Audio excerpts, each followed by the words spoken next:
రేవంత్ రెడ్డి ఎప్పుడో కొట్టుకపోయాడు. రేవంత్ రెడ్డికి ముఖం లేదు. అందుకే కదా అటుపోయి నరసింహస్వామి మీద ఒట్టు పెడతాడు, అటుపోయి ఏందది వేముల వేముల రాజ వేములవాడ పోయి మొక్కుతాడు, ఇంకొక దగ్గరికి ఎల్లమ్మకు మొక్కుతాడు, ఇంకొక దగ్గర పొల్లమ్మకు మొక్కుతాడు. ఎవడైనా సిగ్గుందా ముఖ్యమంత్రి?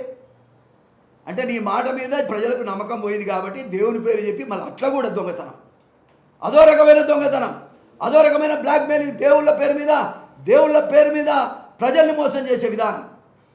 దేవుడి మీద ఒట్టు పెట్టుకున్నటువంటి ముఖ్యమంత్రిని భారతదేశంలో నాకు తెలిసినంత వరకు ఒక్క రేవంత్ రెడ్డి, ఈ పొట్టోడే, ఈ పొట్టి దొరే. నీ దొరతనం మా మీద చూపిస్తావేమయ్యా? బతుకుతెరు లేని మనుషులం మేము, కష్టజీవులం మేము ఎవరికి మోసం చేసేవాళ్ళం కాదు. మళ్ళీ మాదిగోళ్ళ వల్ల నేను పైకి వచ్చినా చెప్తాడు ఈ ముచ్చట. ఎంతవరకు న్యాయం? కాబట్టి నేనేమంటున్నా, దయచేసి ప్రజలంతా ఆలోచన చేయాలి. రేవంత్ రెడ్డిని ఓడించకపోతే ఈ తెలంగాణ మొత్తం నాశనం కాబోతుందని కూడా ఈ సందర్భంగానే తెలియజేస్తా ఉన్నా. ఏదో స్వార్థంతో నేను చెప్పడంలే, నేను స్వార్థంతో అసలే చెప్పడంలే.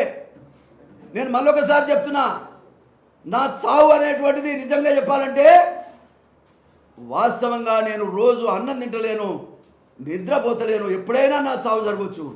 అది రేవంత్ రెడ్డి గారికే ఆ పుణ్యం దక్కుతుందని కూడా ఈ సందర్భంగానే తెలియజేసి, నాకేమైనా రేవంత్ రెడ్డి గారే బాధ్యుడని కూడా ఈ సందర్భంగానే తెలియజేస్తా ఉన్నా. ఎందుకు కడుపు మండుతుందండి? నా కడుపింతగా మండటానికి కారణం ఏంటి? ఎన్నడైనా ఎవరి దగ్గరికైనా వచ్చి 10 రూపాయల కోసం నేను అడిగానా? ఎక్కడైనా పైరవ్ చేశానా? నా జీవితంలో ఒకరి దగ్గర పోయి ఇది కావాలని నేను అడిగానా?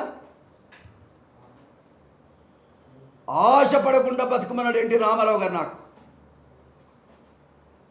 నేను మరోసారి చెప్తున్నా, ఆయన నా ముహూర్తం కూడా ఆయనే రాసి, హాల్ కూడా ఆయనే బుక్ చేసి, పెళ్లి కూడా ఆయనే చేసి, నాకు మ్యారేజ్ డిన్నర్ ఇచ్చిన ఆ మహనీయుడు ఇచ్చినటువంటి ఆలోచనని అందిపుచ్చుకొని ఇప్పటిదాకా బతుకుతున్నాను నేను. కాబట్టి దీన్ని అర్థం చేసుకోవాలి. నీతిమంతుడు నీ పక్కన ఒక్కడుంటే నువ్వు ఇలా బతికేవాడివే కదా. ఇవాళ మాది వాళ్ళు ఓట్లేస్తే 12 కాదు, 14 కాదు, 17 సీట్లు వచ్చాయి రేవంత్ రెడ్డికి. మా మాది వాళ్ళు అండ ఉంటే ఇలా 17 సీట్లను పువ్వులో పెట్టి గెలిపించే వాళ్ళం కదా. మోత్కుపల్లి నరసింహులు గారు కనుక పక్కన నిలబడితే 100% 17 వచ్చేది. వీళ్ళు ఇవాళ పట్టుమని ఏ 2-3 సీట్లకో నువ్వు పరిమితం అవుతున్నట్టుగా చెప్తా ఉన్నారు. కారణం ఎందుకు ఇలా ఓట్లేసుకుంటున్నావు? ఎందుకు అదేంది ఆగస్టు వరకు ఇస్తానని చెప్తున్నావు? ఏది మన రుణమాఫీ అంత తొందరగా కలిపితే ఎన్నికల ఓట్ల కోసం కదా. ఏ రకంగా ఏది చేసినా ఓట్ల కోసమే కదా నువ్వు చేసే ప్రయత్నం. నీ అహంకారంతో గెలవాలనుకుంటున్నావు, మా జాతులందరినీ నాశనం చేయాలనుకుంటున్నావు. ఇది నడవనీయమని కూడా ఈ సందర్భంగానే తెలియజేస్తా ఉన్నా. ఇది నడవనీయం. నేను కాంగ్రెస్లోనే ఉంటా, నేను కాంగ్రెస్లోనే ఉండాలనుకుంటున్నా. ఇది కూడా గమనించాలని కూడా ఈ సందర్భంగా చాలామంది ఇటు పోతుంటా అటు, నా ఎటు పోతలేనండి, నేను ఎటు పోతలేను, నేను కాంగ్రెస్లోనే ఉండాలనుకుంటున్నా. ఎవరు మంచి చేస్తే ఆ మంచిని మేము తప్పకుండా చెప్తాం. ప్రతిపక్ష పార్టీలుగా అసెంబ్లీ జరిగేటప్పుడు ఏదైనా మంచి చేస్తే అప్రిషియేట్ చేస్తాం. అట్లనే ఇవాళ మోత్కుపల్లి నరసింహులు గారు 6 సార్లు గెలిచినటువంటి వ్యక్తిగా నా జాతి పట్ల నిలబడి, మా అమాయకత్వంతో మీరు మమ్మల్ని దోపిడీ చేస్తారు కదా, ఇక ముందు దోపిడీ కాకుండా చూసే బాధ్యత నాది. నేను కాపలాదారుణ్ణి, నా జాతికి నేను కాపలాదారుణ్ణి అనేటువంటి విషయాలు కూడా ఈ సందర్భంగా నేను తెలియజేస్తా ఉన్నా.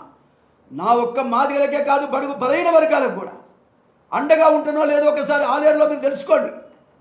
ప్రతి ఇంట్లో బిడ్డను నేను, ప్రతి కులంలో కూడా నేను వాళ్ళ బిడ్డగా బతికినా నేను.